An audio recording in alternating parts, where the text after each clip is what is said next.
It's The World This Week, 7 days, 4 Paris-based correspondents, 1 hour. The World This Week in partnership with the Daily Beast. Foreign editor Christopher Dickey is with us. How are you? Good. Glad to be here.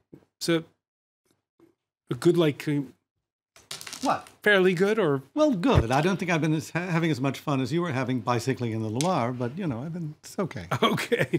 With us as well, Laure Mondeville, senior correspondent for French newspaper Le Figaro, the author of Who is Really Donald Trump? How would you translate it? Qui est vraiment Donald Trump? Qui est vraiment Donald Trump. Yeah, that's right. Anyway, the book is out in French. You probably need a second edition at this point in English. Also with us, Venezuelan journalist Saray Suarez. Welcome back to the show. Thank you. And Craig Capitas, correspondent at large for TRT World. How are you? Mon capitaine, I am fine. How are you? I'm okay. The World This Week in partnership with the Daily Beast, where you can join the conversation on Facebook and Twitter. Hashtag World This Week. The announcement came out of Washington yesterday from the Rose Garden, the United States, pulling out of the Paris Climate Change Agreement. Donald Trump said he was elected to represent the citizens of Pittsburgh, not Paris. Craig, remind me where you come from. I am born and raised in Pittsburgh, and I'm a citizen of Paris, and I'm completely authorized to discuss this subject from both sides of the Atlantic. All right. Is Donald Trump representing the citizens of Pittsburgh? No. In fact, we're not sure who he's representing. His statement was a mishmash. It was not based on the facts. The important thing to remember about COP21, which I think all of us in this room were there to cover, this is not a treaty. What this was an agreement amongst 190-some nations to agree upon the fact that climate change is real, the science is real, and guess what? Even though all of us might be belligerent in this part of the world and that part of the world, we're going to sit down under one tent and we're going to discuss and work this project out. The most important get-together since the creation of the United Nations after World War II to combat a global threat, in this case, global warming. Trump is really off the mark on this. But how does that help the people of Pittsburgh? Well, Pittsburgh voted for Hillary Clinton, first of all.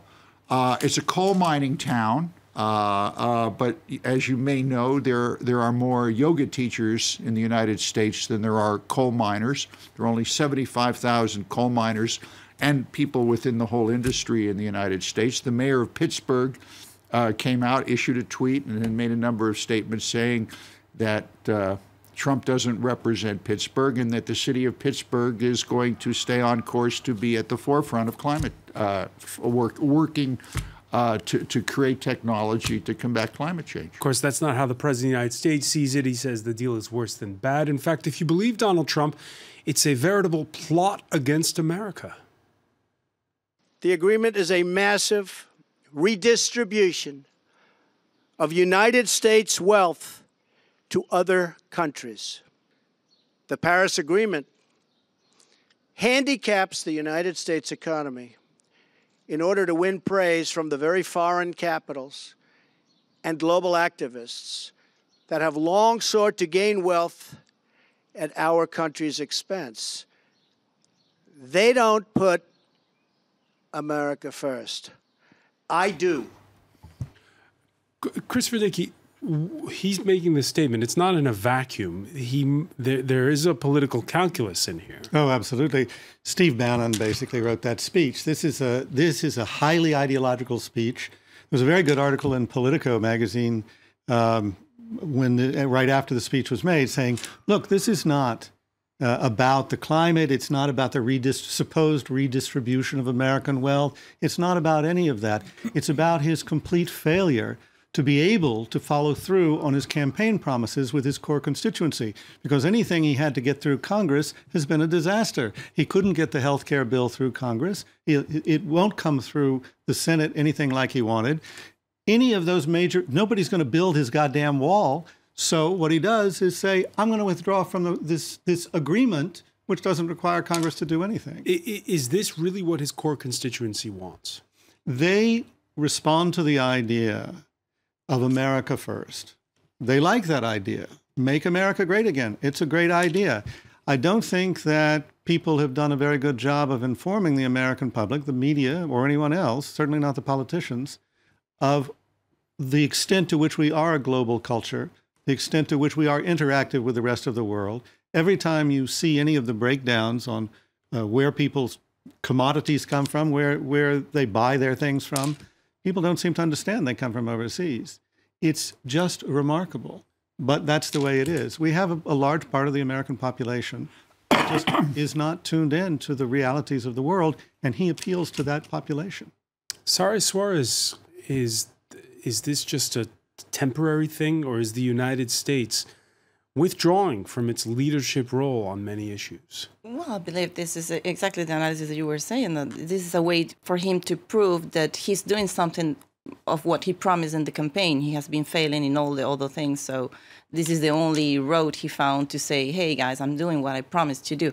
And the consequences are going to be really terrible. I was trying to figure out if this can become a matter that is going to be a way to put pressure on other negotiations. I mean, China is going to being the second, one of the two more polluting countries in the world, is going to have the opportunity to become top leader on these discussions. Is this going to be used as a way to negotiate on other subjects that maybe are not even related to climate, but is a way to say, hey, I'm coming back if, I'm leaving if, is it going to be used by other countries also? I think all those are questions. Out. What Trump did was he walked out, and that was just dumb.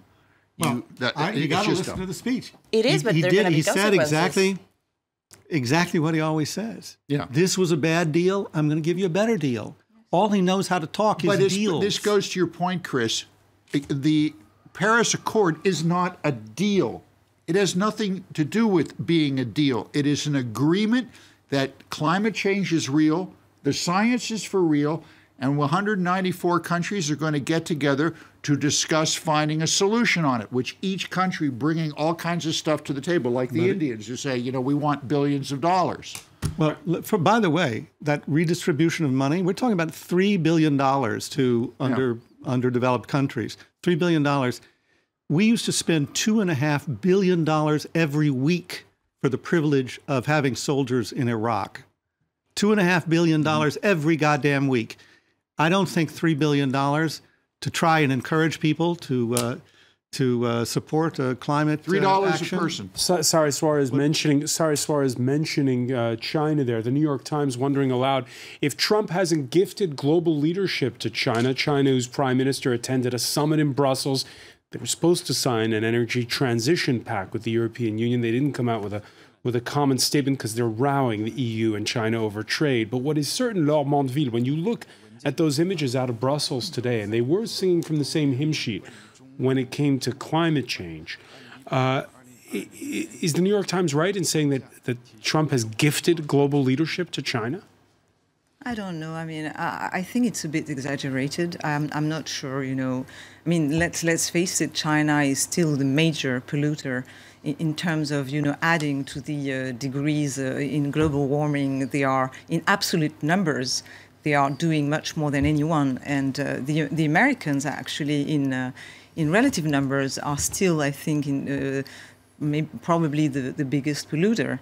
But they are, in absolute numbers, they're not. And I think that we have to keep a little bit of balance, because, as you were saying, this agreement was not binding in any way, and we don't know actually what it was going to become, because we know that, I mean, in a way, you know, Trump, as always, he's a disruptor, so he's actually putting his finger for what he sees is his interest, or the interest of the American people, on sore points. But always, you really think I was just wanted to finish this thought, is that we don't know, for instance, what this green fund was going to become, because people are not committing. Actually, this fund at this moment, I think, is $10 million, and there has been this sort of commitment of Western countries telling, you know, developing countries, we're going to help you do these huge leaps forward.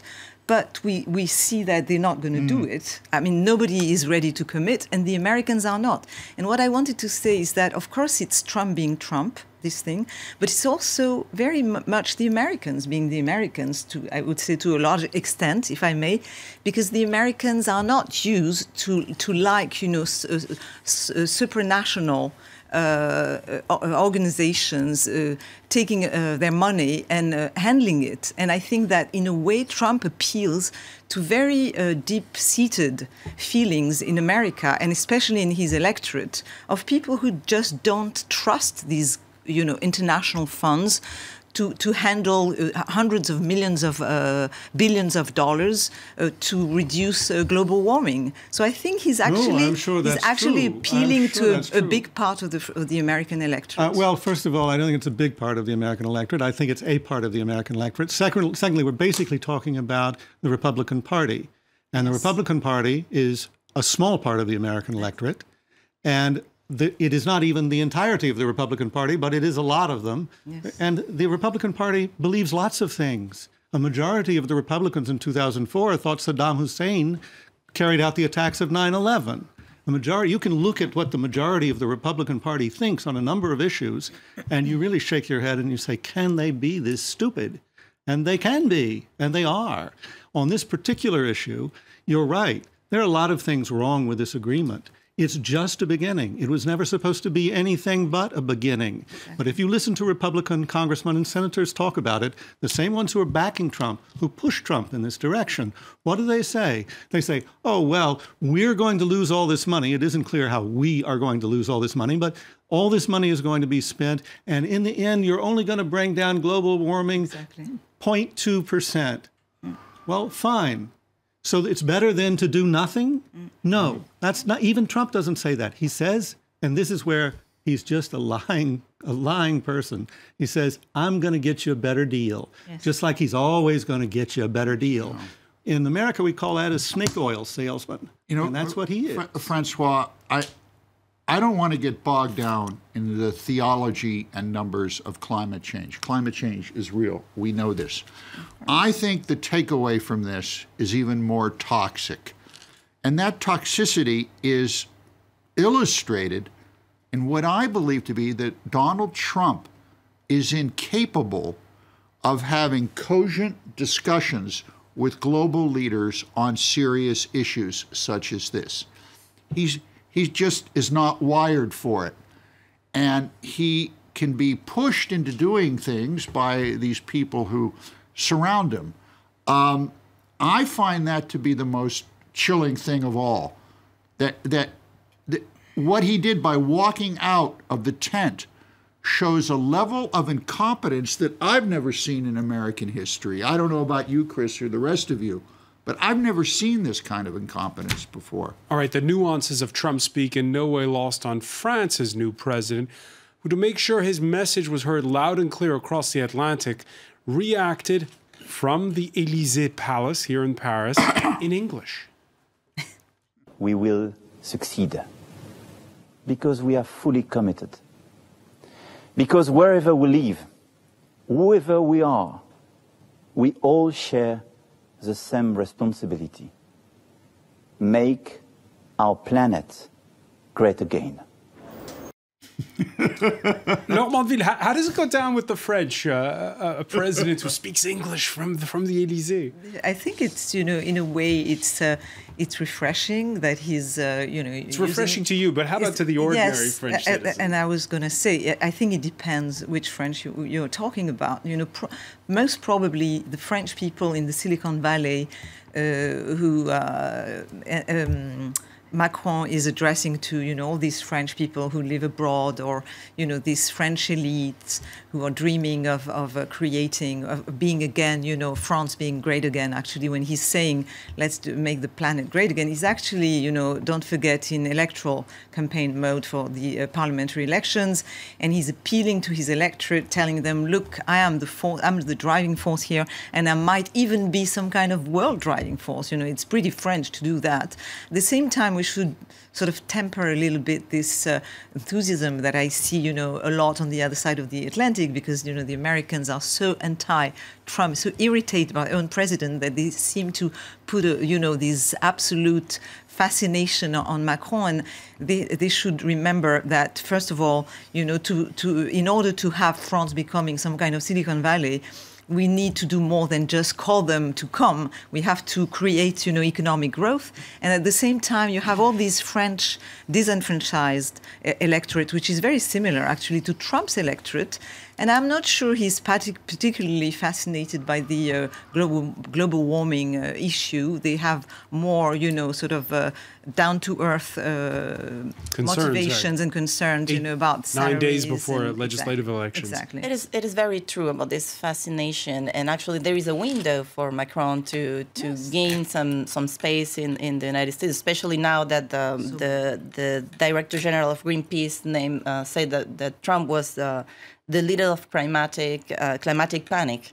That's the way she called him. He actually, Macron offered during the campaign to these scientists to come and work on the climate change. He made a video before all these episodes doing the same thing. Yeah, but he already did it before all this happened. So this is something that was in his mind. He knew there was a window of leadership in this subject that he could take on. And as you were saying, I mean, I completely agree. Donald Trump, he walked away, and this is, we have to remember, this is Donald Trump America.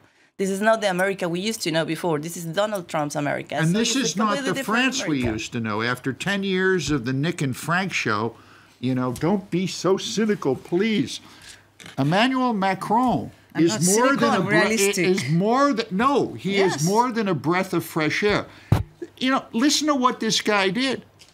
He went out to Versailles with Vladimir Putin, okay, Versailles, that gilded monument to Liberace that Putin just loves, and he walked in there and he gave a masterclass to the world on how to deal with Russia. Hold that thought, Craig Capitis. We'll pick up on it when we come back. Stay with us. You're watching The World This Week.